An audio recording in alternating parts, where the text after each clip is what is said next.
Bienvenue à notre émission Communication et savoir-vivre. L'amour des ennemis, c'est le thème de notre émission d'aujourd'hui. C'est Dieu, notre Créateur, qui a fait les cieux, la terre et tout ce qu'elle renferme. À tout cela, il a donné l'amour et la vie en nous demandant de rassembler tout notre être pour vivre avec lui. Mais comment se pourrait-il donc que notre monde, que Dieu a créé, soit aujourd'hui un monde de violence, de haine, de méchanceté et d'hypocrisie, alors que Dieu lui-même est un univers d'amour, de paix, de lumière et de vie. Nous sommes libres de choisir l'amour, nous sommes libres de choisir la vie. Et le Seigneur Jésus dit, « Aimez vos ennemis, faites du bien à ceux qui vous haïssent, bénissez ceux qui vous maudissent, priez pour ceux qui vous maltraitent. À celui qui te frappe sur une joue, présente l'autre.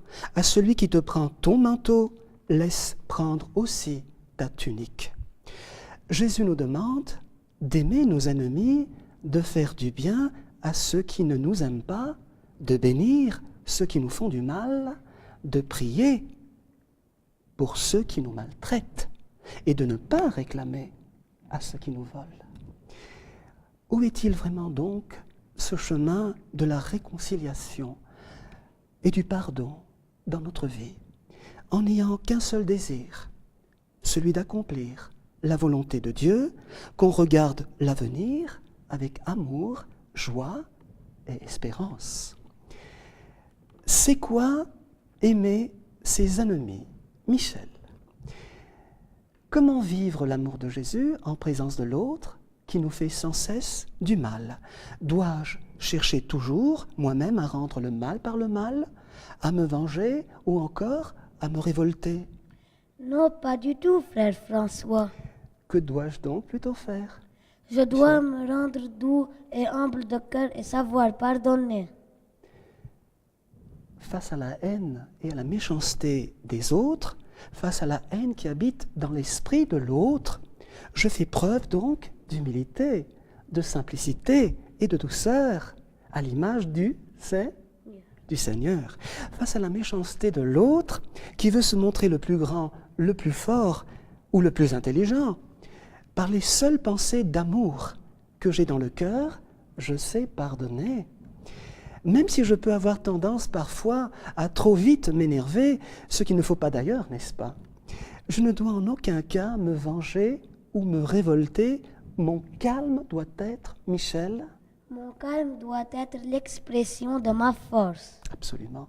Mon calme doit être l'expression de ma force.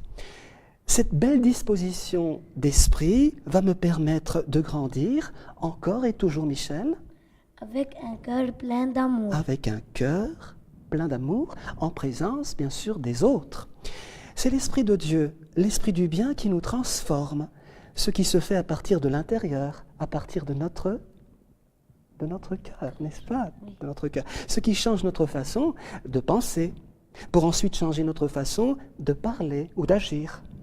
C'est l'Esprit de Dieu, l'Esprit d'amour qui nous fortifie, nous protège et nous bénit. Mais l'esprit du mal fait tout en son pouvoir, avec ses forces mauvaises et rebelles pour nous séparer, Michel. Pour nous séparer de la parole de Dieu. Pour nous séparer de la parole d'amour de Dieu, qui nous demande d'aimer nos ennemis. C'est quoi aimer ses ennemis, Rita? Si une personne t'a maltraité, cherches-tu à parler d'elle en mal, parce qu'elle t'a causé des difficultés et des obstacles dans tes projets ou dans ta vie? Je ne laisserai pas son mauvais comportement me faire du mal. Tu ne laisseras pas donc son agissement mauvais te faire du mal, mais tu essaieras?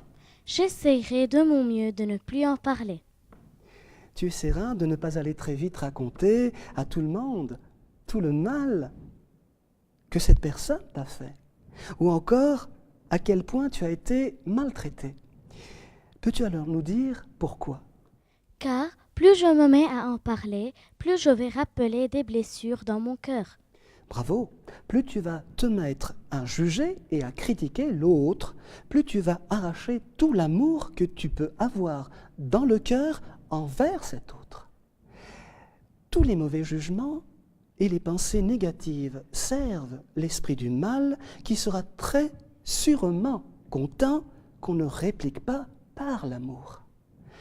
Parce que du moment où l'on émet une seule critique négative, un seul jugement défavorable envers quelqu'un, on vient de tomber dans le piège de l'esprit du malin en ayant pour cette personne des pensées contraires à l'amour. Que personne donc ne nous empêche par son mauvais comportement à devenir ce qu'on est appelé à devenir, c'est-à-dire l'amour. Alors que faire pour plaire plutôt à Dieu, Rita? Je ne chercherai pas à parler en mal d'une personne qui m'a fait du mal, mais je la bénirai. Très joli. Tu ne chercheras pas donc à maudire une personne ennemie qui t'a fait du mal, mais plutôt tu la béniras et tu lui enverras tout simplement des pensées d'amour. Parce que tu vis pleinement toutes les bonnes paroles de Jésus que tu as maintenant dans ton cœur, n'est-ce pas?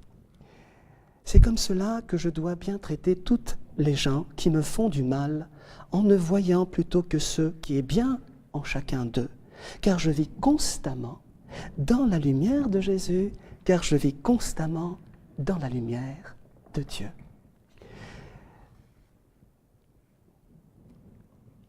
C'est quoi aimer ses ennemis? Antoine, t'arrive-t-il d'abord à te mettre souvent en colère? Pas toujours, mais parfois. Et pour quelle raison essentiellement, Antoine? Parce que les gens ne sont pas justes avec moi. Alors dis-nous en parole maintenant, c'est très important. En parole, que fais-tu précisément face à une personne en colère, agressive ou irritée? Je ne tiens pas tête au mal, je ne lève pas ma voix pour l'agrouder. Tu ne tiens pas donc tête au mal, tu ne lèves pas ta voix, tu essayes plutôt de lui parler avec calme et gentillesse, n'est-ce pas?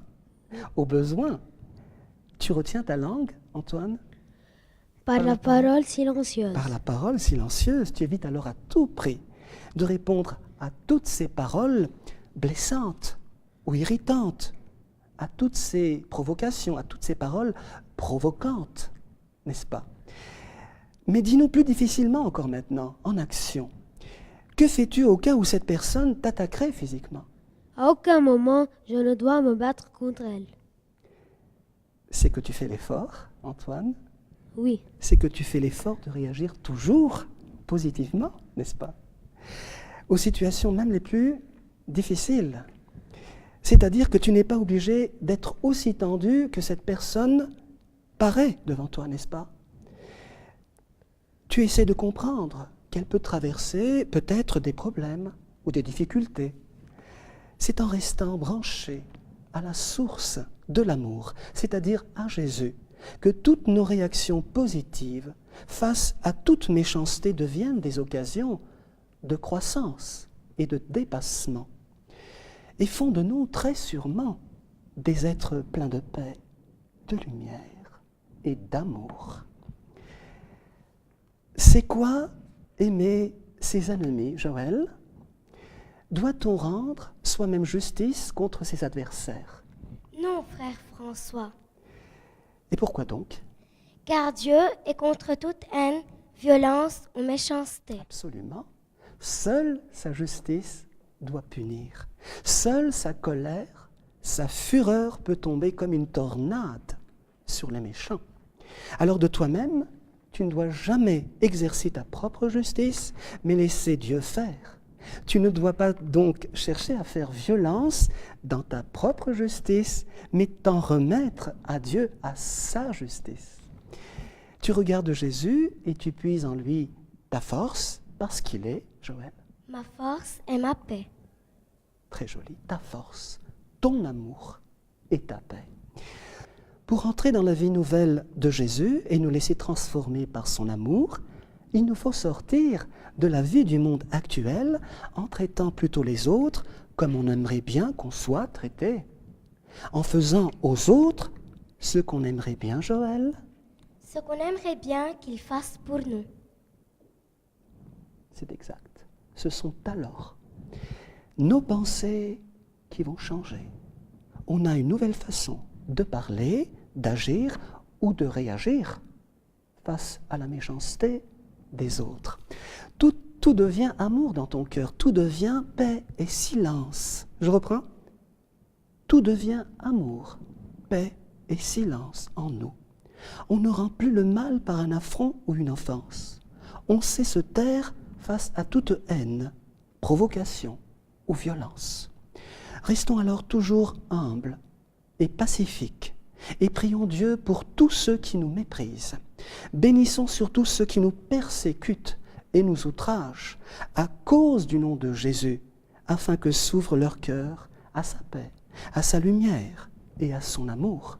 Alors, notre récompense sera grande dans les cieux et nous serons fils du Très-Haut.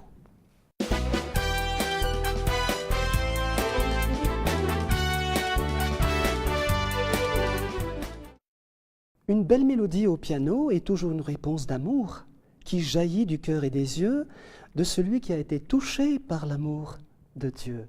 À toi, Mario.